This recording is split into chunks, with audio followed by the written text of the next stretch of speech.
The ebb and flow of harmony. As you can see, there's a certain logic to the way chords are linked in a key. And once the Beatles learned this, they were basically on fire, composing songs at a rapid pace, all with apparent ease. In essence, they felt the gravity centered around the tonic chord 1, and from this observation, they made a map in their minds, which helped them find their bearings so they could move any way they liked. Or at least that's the gist of it, though you still might wonder exactly how they knew which course to take in a song, or what informed their direction as they bounced between chords. I mean, is the motion really random, like the path of an actual pinball, where you ricochet about with indifference? Or is the path of each progression more intentional in a way, and guided by some rationale or rule of sorts? Well, the answer, as you know by now, is that there really is a science to the art of songwriting, and a logic to the path of good progression, which is now easier than ever to understand since you can literally see these patterns on the page.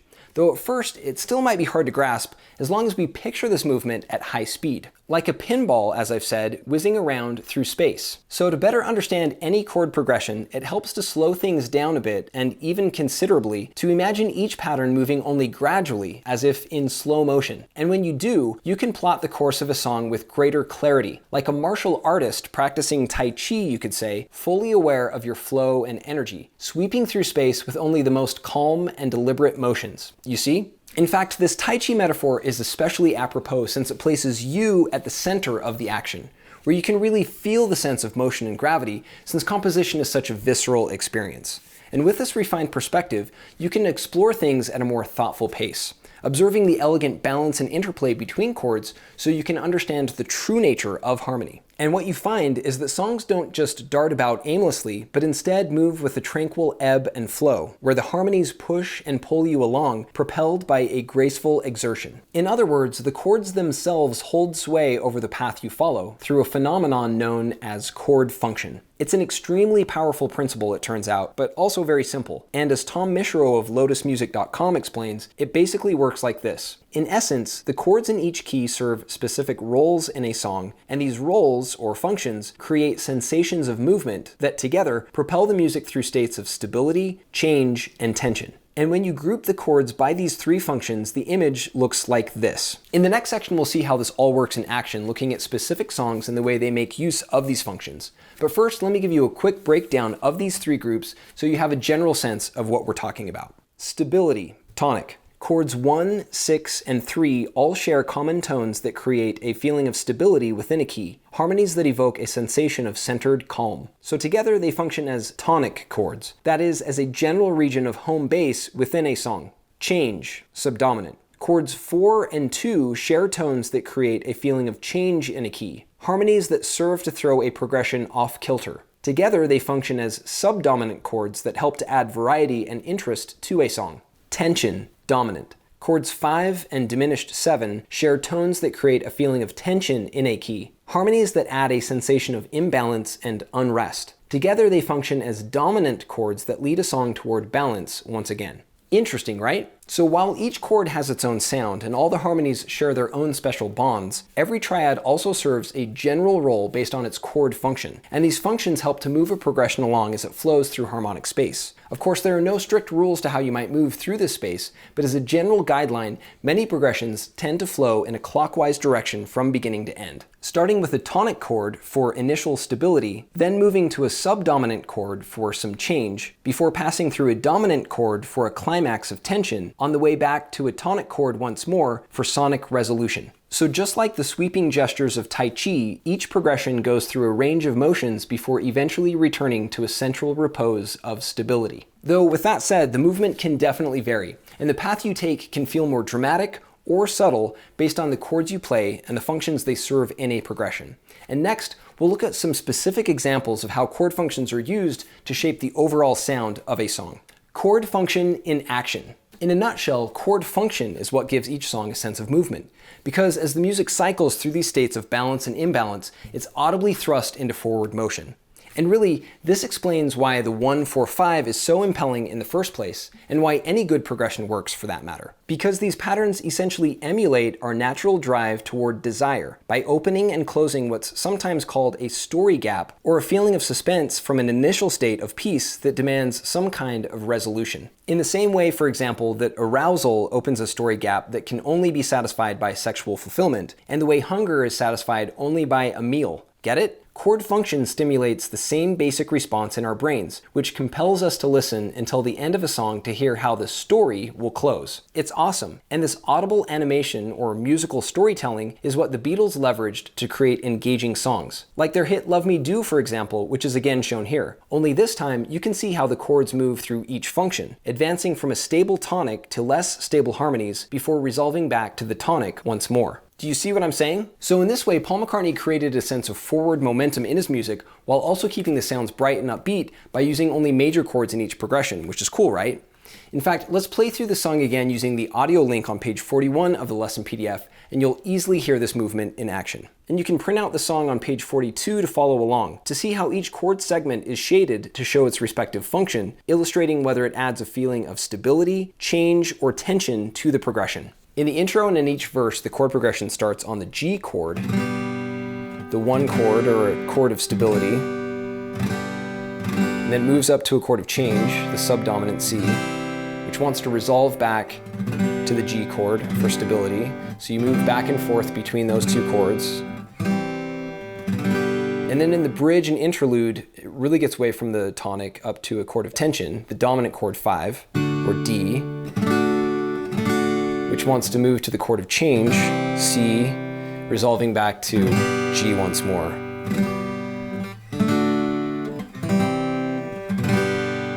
So it really ultimately lands on the G chord, keeps coming back to the G chord, back to home base.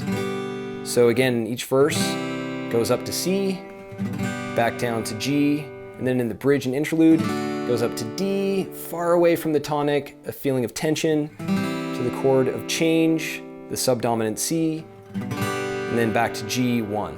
So really pause this video here to play along with the song, and then we'll pick back up from where we left off. All right, so when you play the song Love Me Do, it's interesting, right? And when you look at it through the lens of chord function like this, the harmonic movement of the song is much more clear, because you can literally see these states in action to perceive the flow between calm and friction more vividly, which is beautiful. And what's even better is that you can dissect other songs in this same way too, like John Lennon's tune I Feel Fine, for example. Just as before, you can see how these progressions move through states of stability, change, and tension. And throughout most of the song, Lennon stayed within a simple and consonant loop of chords 1, 4, and 5, though the variety of chord function is still noticeable with these triads alone. But then, in the chorus, the musical story takes on even more dimension with the additional movement between different functions for an extra sense of suspense. It's great. To hear it for yourself, play along with the audio link on page 43 of the lesson PDF and print page 44 to see the harmonic motion in action.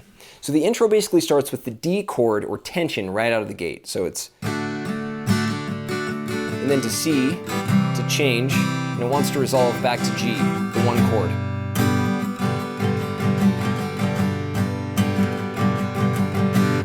So that's the intro, and then the verse establishes again G as the home base, so it's baby's good to me, you know she's happy as can be, you know she said so. So back to that tension D, and it's going to repeat that same cycle. I'm in love with her, to C change, I feel fine. So I'm in love with her and I feel fine. So D, C, G. And then the chorus gets more interesting. There's some more movement, but the first couple of chords in the chorus are just chords of stability. So you have G, I'm so, to the B minor, so it's 2 chords of stability. And then you go to C, she's my little girl. So that's stability, stability, change to tension. Stability, stability, the other chord of change to tension. So the chorus is more interesting. It's got some more movement.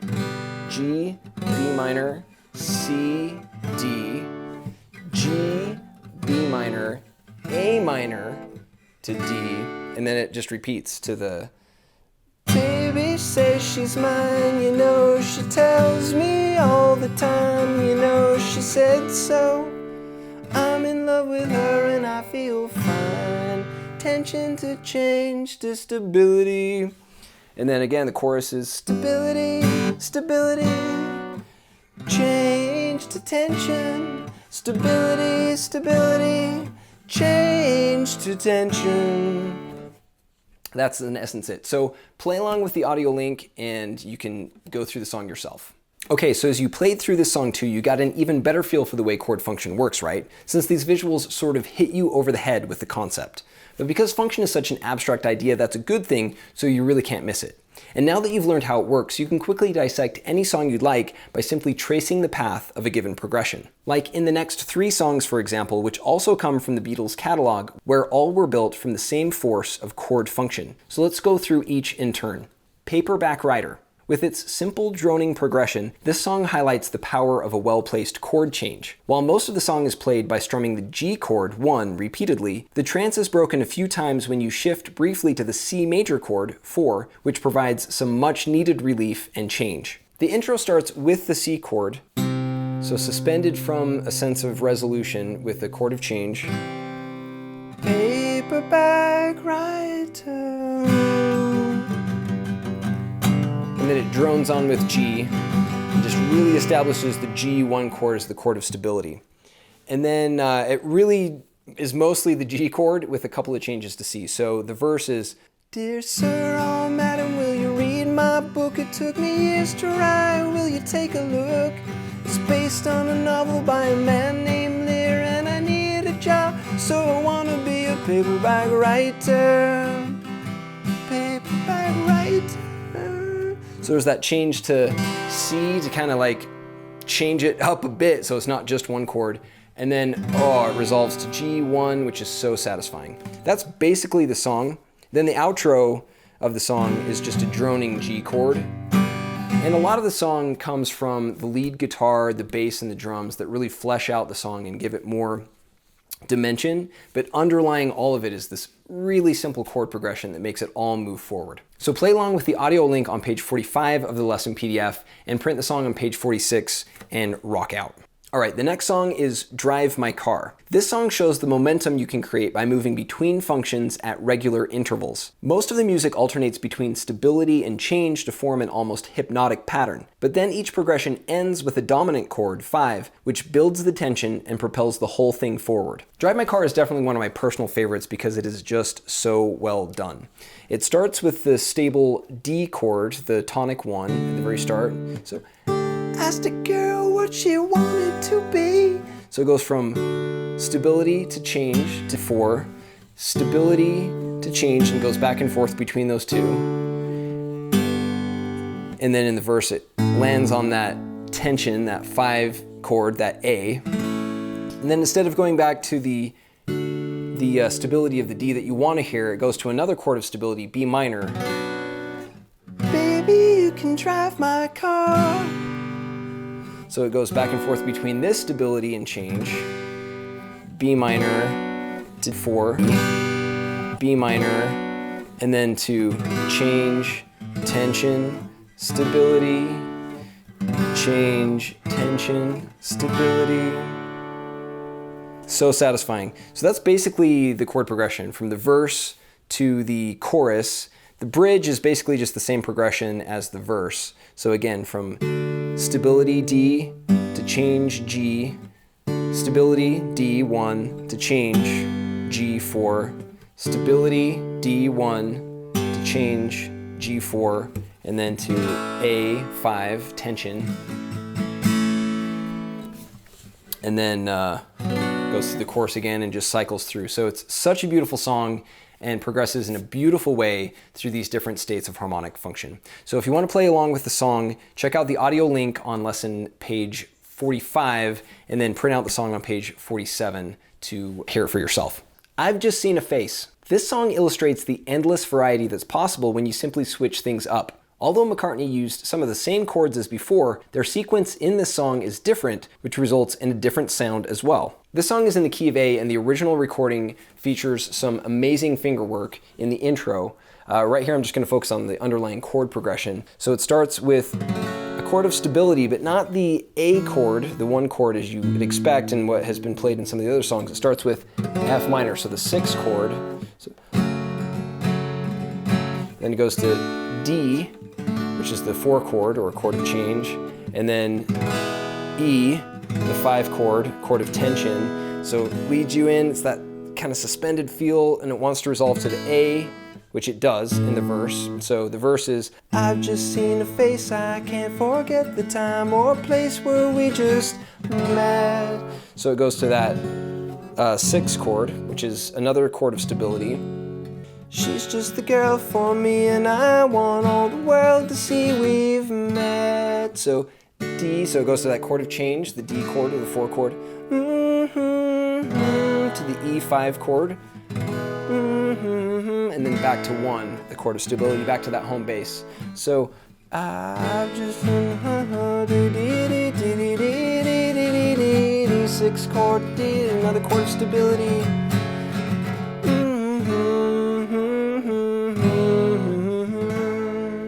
And then the chorus is falling, so it goes to the 5 chord, so chord of tension, falling, yes I am falling, to the chord of change, so it goes to the D chord, and she keeps calling, so that chord of stability, the 1 chord, me back again, so it goes back to the chord of change and then resolves again, so it kind of brings you home, you go away from home to the chord of change and then back to the A chord, the chord of stability. And then it just repeats again, so the verse is, had it been another day, I might have looked the other way and I'd have never been aware, but as it is, I'll dream of her tonight.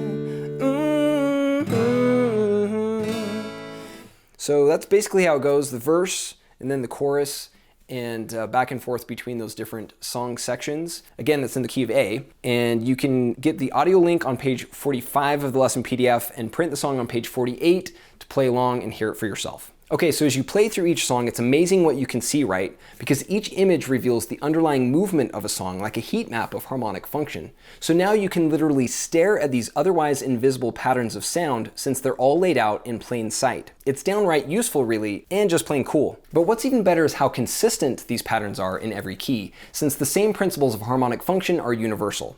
So in the next and last section of this lesson, we'll look at what this means so that you really know all the ins and outs of chord function. Progressions in every key. When I say the principles of harmony are universal, it's really quite simple, because all this means is that the chords in every key follow the same patterns, since all 12 keys are symmetrical. So once you understand how chords function in one key, you've already learned the rest, which allows you to write a song in any key you'd like, just as the Beatles did when they composed. For example, did you notice how the last 3 songs were in 3 different keys, where one was in the key of G, another was in D, and still another was in A, like this? Yet, despite this difference, they work in essentially the same way, since they flow through the same common states of stability, change, and tension. You see? So really, you could write a song in any other key as well, and the chords would function the same. In fact, to see this point even more clearly, check out this sequence of images which shows the song Drive My Car in all 12 keys. Although each key has its own color, resulting in a kaleidoscope of hues, the basic structure of the song is unchanged from one key to the next, right? So just like Andy Warhol's famous portrait of Marilyn Monroe, it's basically the same image shown repeatedly. Of course, any 2 songs are different in the way they each progress through harmonic space, which is why tunes like Love Me Do and Paperback Writer are distinguishable, for example. But what I mean to say is that when you transpose these songs into other keys, each transposition will sound similar since all keys are identical and follow the same underlying rules of harmony. So whether you're in the key of G, or D, or A, or E, etc., they're all equal when it comes to composition. And that's why it's now easy to write a song in any key you'd like, because again, all 12 keys are perfectly symmetrical with each other.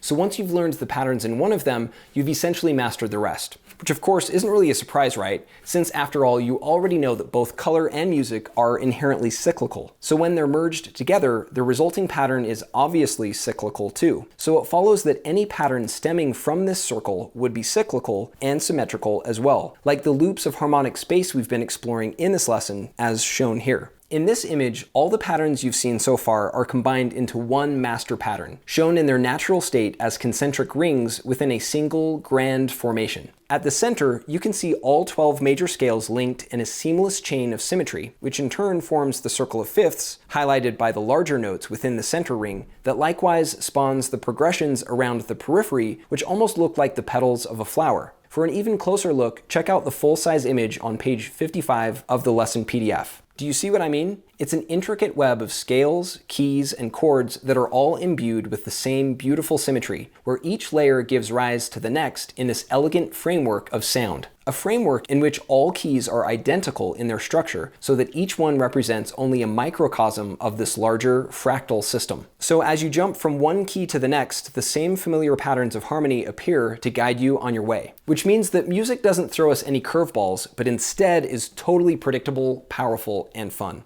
So to give you lots of practice, I've included some extra PDFs in this lesson for you to play through a ton of progressions in every key. In the lesson links, you'll find a bonus PDF filled with 360 different chord progressions. Or better said, there are 30 progressions repeated in all 12 keys for a total of 360. And combined, these files are like your own personal library packed with a variety of harmonic maps, just sitting there waiting for you to explore. So before you join me in Lesson 8, be sure to play through each progression, taking the time to practice with the intent and flow of a Tai Chi master, immersing yourself in the experience as you move with purpose and grace through each harmonic space. And as you go, you can think of these progressions as a kind of training ground where you can hone your skills at your own pace to get your own creative energy flowing. For as Confucius said, I hear and I forget. I see and I remember. I do and I understand. So in that spirit, play through each chord pattern to really put theory into practice. And remember, of course, that there are many, many more patterns possible, as the options are nearly endless. But these 360 are enough to spark some ideas for your own chord progressions, which will come into play as we start to write songs. So take the last quiz, go through each exercise, then join me in Lesson 8, where things get even better as we look at how a few of the best songwriters in history used these patterns to make some amazingly good music.